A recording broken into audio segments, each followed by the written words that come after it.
அனைவருக்கும் வணக்கங்கள். நாணயங்கள் சேகரிப்பாளர்களுக்கு ஒரு நாணயமான பதிவு. 10 ரூபா ஓல்டு போட் நோட்டு. 2 type of currency. ஒன்று 2 கவர்னர், ஒன்று ஆர்என் மல்ஹோத்ரா, இன்னொன்று முன்னாள் பிரதமர் மன்மோகன் சிங் அவர்கள். ரெண்டுக்கும் ரேட்டு கொஞ்சம் டிஃப்ரெண்ட்டாக இருக்கும். இது வேறு ரேட்டு, இது வேறு ரேட்டு.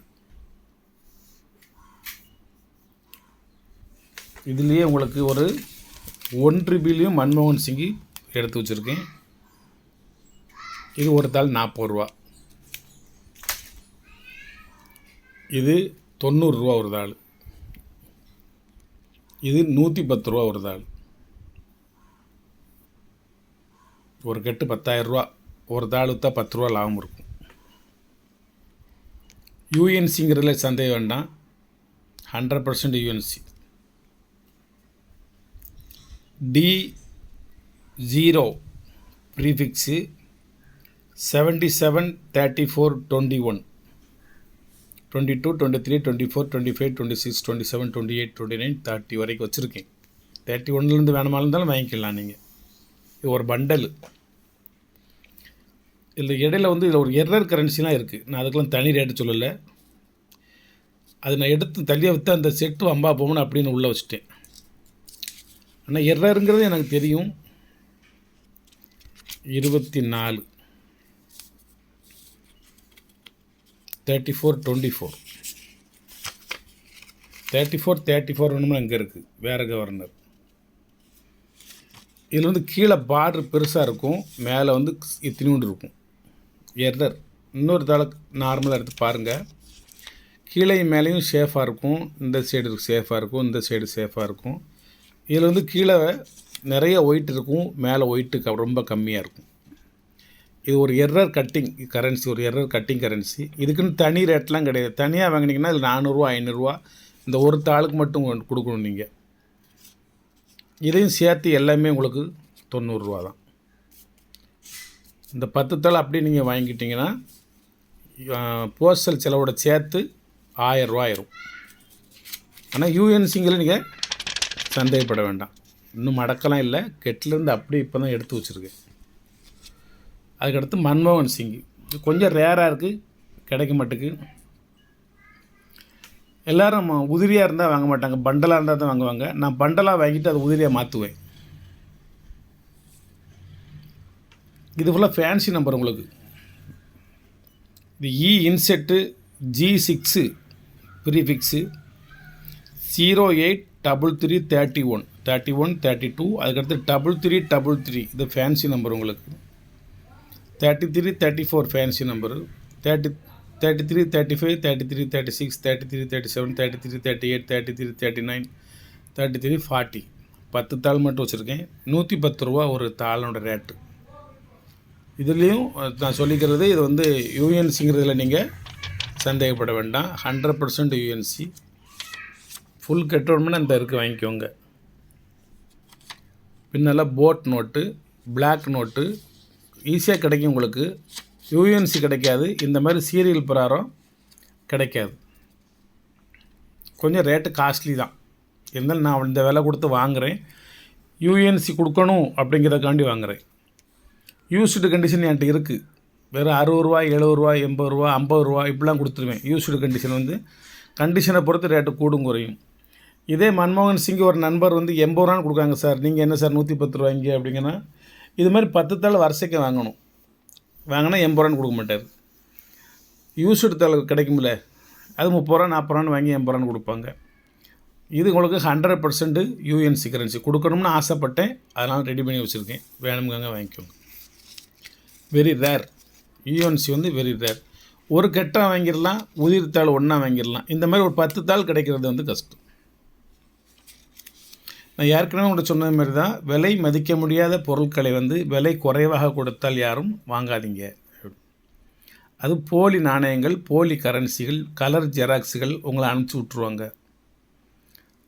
அதனால் நீங்கள் 5 ரூபாயோ 10 ரூபாயோ கூட குறைய எவ்வளவோ செலவழிக்கிறோம். நீங்கள் அதை பார்க்காம ஒரு நேர்மையாக நியாயமாக சந்தேகத்துக்கு இடமின்றி மனசு திருப்திப்படக்கூடிய அளவிற்கு ஒரு சேனல் இருக்கும் என்றால் அதை நீங்கள் சப்ஸ்கிரைப் பண்ணி வச்சுக்கோங்க.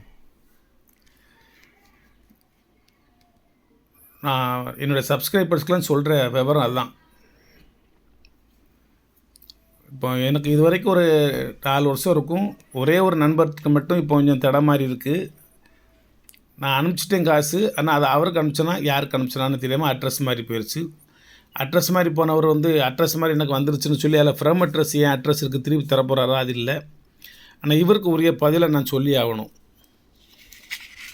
அவருக்கு உரிய தொகையவும் நான் கொடுத்து ஆகணும். அதிலெல்லாம் சந்தேகமே கிடையாது. நம்ம போட்ட காயின்ஸ் கரன்சி ஏதாவது வாங்குவார் குறைச்சிக்கலான்னு பார்த்துக்கிட்டு இருக்கேன். அதுவும் செட் ஆக மாட்டேங்குது. சரி, அவருக்கு ஒரு சின்ன ஒரு ஆறுதலை செஞ்சு விட்ருவோம். எவ்வளவோ சம்பாத்தியம் பண்ணுறோம். இம்மி அளவும் பெசகாமல் சேனலை கொண்டு போகணுங்கிற ஒரு எண்ணத்தில் தான் இருக்கேன்னா, அப்படி இருந்தும் அது அடிசரிக்கிருச்சு. பரவாயில்ல நண்பரே, உங்களது பணம் உங்களுக்கு வந்து சேரும். நீங்கள் அதை நினச்சி வருத்தப்பட வேண்டாம், கவலைப்பட வேண்டாம், டென்ஷன் ஆக வேண்டாம். இன்றைக்கி இது 2 செட்டு தான் வச்சுருக்கேன் உங்களுக்கு பதிவுக்கு. ₹1 வச்சுருக்கேன், அவ்வளோதானே. ₹1 எங்க மன்மோகன் சிங்கில் ₹1 வச்சுருக்கேன். யூஎன்சி தான், வருஷப்பிராரம் தான் தருவேன். அது மாதிரி இதில் வந்து ஒரு 16-18 கவர்னர் செட்டு ஒன்று வச்சுருக்கேன், ரெடி பண்ணி வச்சுருக்கேன். அது உங்களுக்கு வேணுமா இருந்தாலும் நீங்கள் வாங்கிக்கிடலாம்.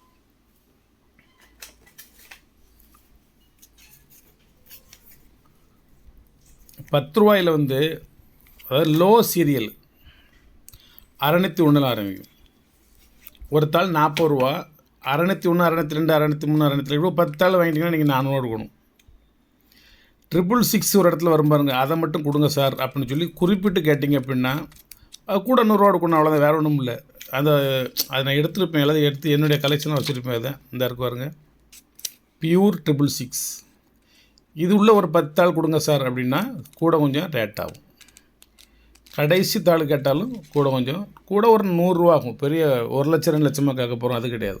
700 000 இந்த கெட்டை இப்படியே நீங்கள் வாங்கிறாந்தாலும் வாங்கிக்கிடலாம். ஒரு ₹200 குறைச்சி தருவேன். 400 விற்பேன். இந்த கெட்டை இப்படி வாங்கிட்டிங்கன்னா 3800 தருவேன்.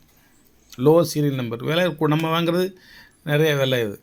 இது என்னோடய நண்பர்களுக்கு வந்து இந்த நம்பர் தேவைப்படும், அதுக்காண்டி வாங்கி வச்சுருக்கேன். ஆனால் அவங்களுக்கு வந்து நான் கிஃப்டாக தான் கொடுப்பேன். 2-3 கெட்டு வாங்கி கொடுத்துட்டேன். இப்போ வரக்கூடிய ஏப்ரலில் சந்திக்க போகிறோம், மீண்டும் வருஷத்துக்கு ஒரு தடவை சந்திப்போம். அந்த வருஷம் இந்த 6 சீரியல் ஆரம்பிக்கிறவங்களுக்கு அப்புறம் இதை நான் கிஃப்டாக கொடுப்பேன். எல்லாத்துக்கும் ஒவ்வொரு அவங்களுக்கு என்ன நம்பரோ அந்த நம்பரை கொடுப்பேன். நான் என்னுடைய நினைவை அவங்க வச்சுக்கிடுவாங்க. இதில் வந்து 692 இருக்காதுன்னு நினைக்கிறேன்.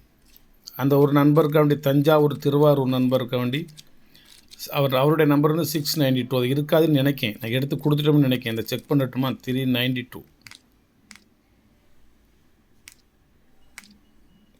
93 இருக்கா, 91 இருக்கா, 92 இல்லை. அந்த ஒரு தாள் இதில் குறையுது பாருங்க, அது அவருடைய நம்பரு, அவர் கொடுத்துட்டேன்.